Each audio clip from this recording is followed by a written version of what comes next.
As someone who is well versed in pop stardom, I can attest that the moment fundamentally understands the brutal transformation one must go under to transform from a niche icon to a pop superstar. And I mean it, I was there for it all. I was a child of TRL back when MTV was still playing music videos. I remember when Hit Me Baby One More Time first released. I was there when Christina Aguilera's Dirty music video premiered. And again when Britney shaved her head. Justin, we don't forgive you. I remember Jessica Simpson raising the ultimate existential question, is it chicken or is it tuna? And all I ever wanted was to learn the choreography to Aaliyah and Jet Li's music video for the film Romeo Must Die. And you better believe that I was there watching the live telecast of the Super Bowl halftime show when Janet Jackson had a nip slip, becoming public enemy #1. Again, Justin, we don't forgive you. Hi, my name is Emily, or La Movie Mija. I'm a part-time filmmaker, full-time movie lover, and suffice it to say, the moment is not only in conversation with pop star legacies, it's also in conversation with horror films such as Black Swan and The Substance. So I'm so excited today to give you my analysis of Charli XCX's The Moment.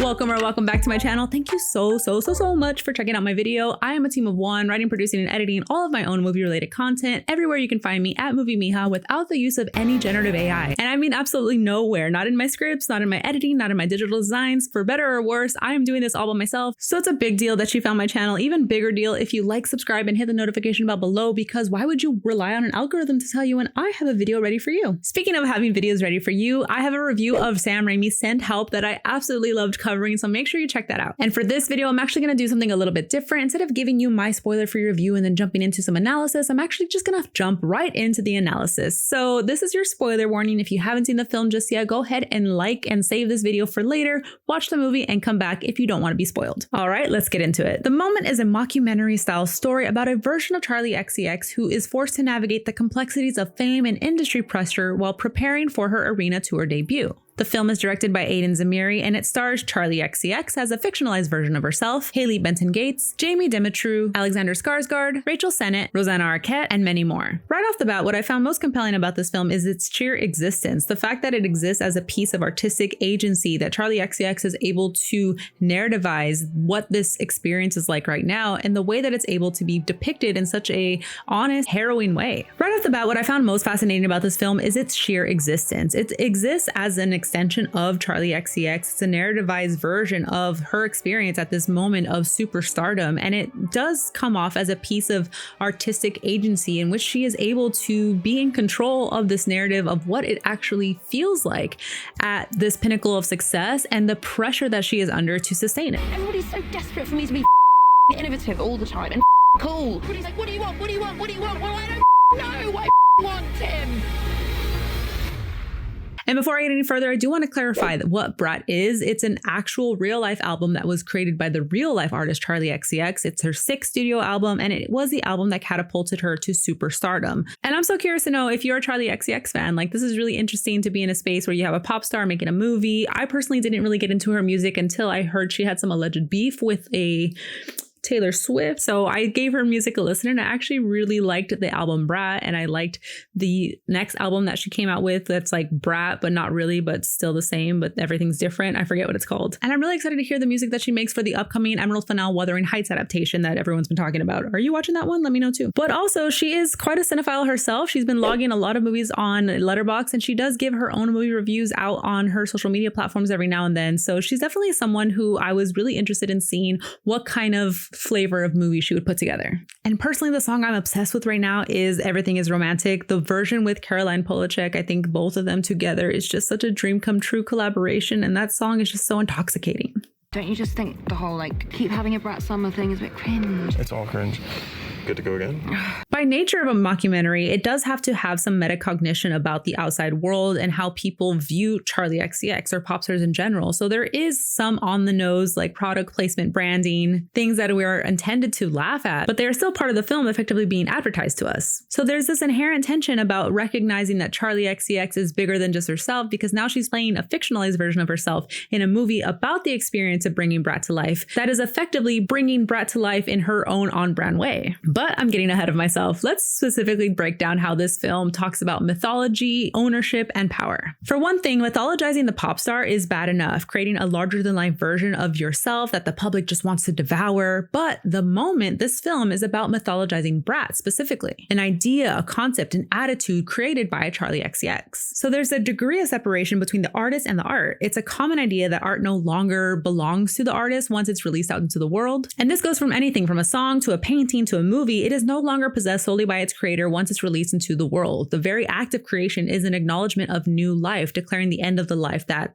thing had before it. However, there is a distinction between a world that values art and a world that values money. And in the universe of the film, which is very much holding up a mirror to our own, the world values money. You see, when Brat existed as art, it was abundant and inviting. It was raw and generative, bringing people joy, excitement, passion. And as an audience, we are only privy to what Brat was really all about in the past tense. So in the universe of the movie, Brat also existed, but now we are going into a fictionalized version of who Charli is in this moment. But I think what I'm about to say about Brat as an album can be true in both universes. The film is adamant about letting us, the audience, know that we are never meant to actually experience Brat as it was intended to be experienced in the concert venue or at a club. So we only see very briefly in the very opening of the film with the flashing neon logos and rapid fire montages and Charli dancing. We also get a hint of it during her Stephen Colbert interview, again, speaking in the past tense. And what made Brat so valuable was the ephemeral nature of it, not being able to last forever. In our current world that's very trend dependent, it's all about the waves and catching it early. And the earlier you catch it, the more it will mean to you when the wave hits its peak because of the time that you spent caring about it. So the very idea that Brat Summer forever could be a thing is antithetical to what brought it its value in the first place. So by the very nature, the studio executive catching Brat at its peak should symbolize that the peak is about to crash down.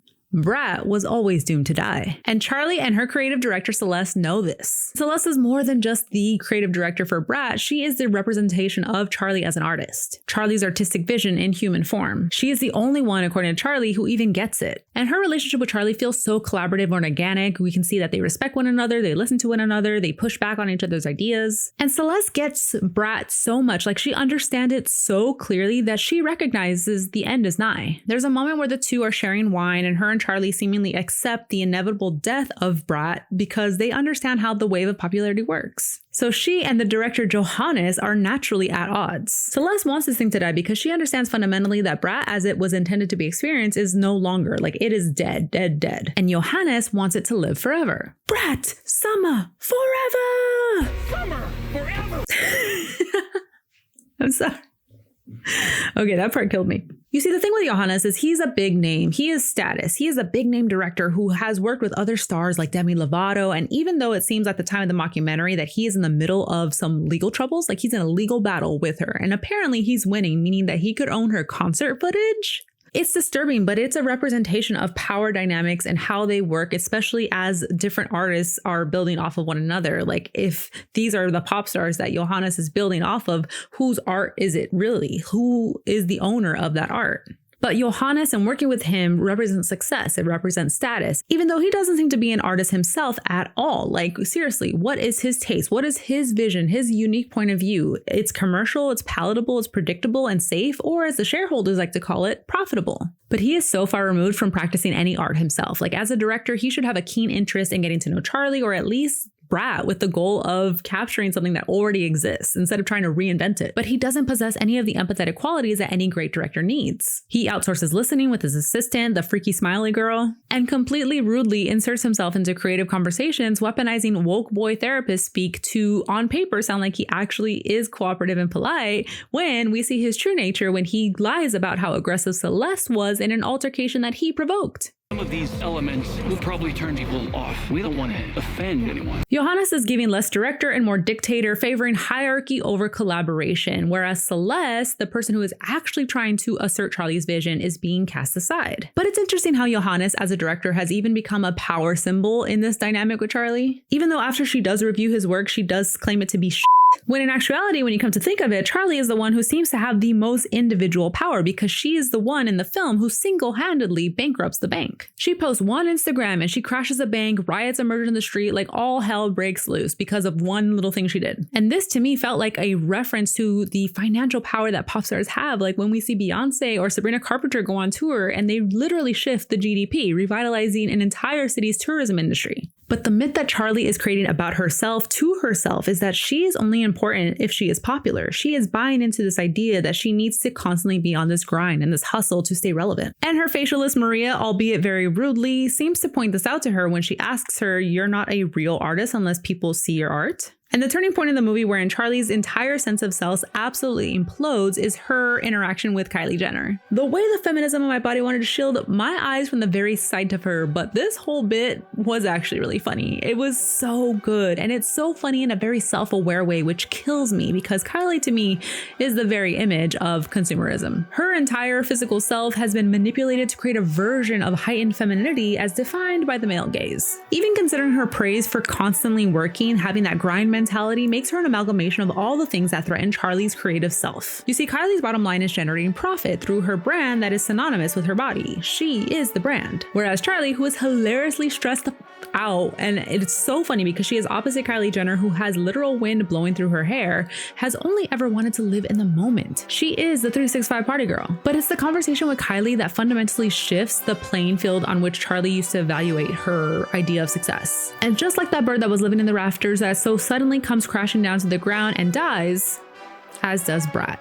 Brat is dead. I even interpreted the scene in which she is cleaning the blood off from her body because she was just so stressed out over the phone talking about how she needs to have Johannes be the person to take Brat to the next level. And she squeezes a glass and it cuts her and she's got blood everywhere. But instead of cleaning herself, she's just kind of smearing it. I kind of read into that scene being somewhat of a blood sacrifice, like signifying that there was going to be an impending rebirth. And because she was asking desperately for Johannes to take the lead with the movie, it felt like she was sacrificing herself. And if you think that's crazy, she even literally wakes up from a deep slumber after a short stint wherein her manager Tim actually thought she really died. And it's from that point on, we never see her and Celeste interact again. What happens next is the trailer for the upcoming alternate universe concert movie for Brat, and the deliciously on-the-nose bittersweet symphony kicks in, and we see Johannes's version of Brat. No sunglasses, no flashing lights, no Brat green, no Charli XCX. And one of the on-screen review pull quotes says,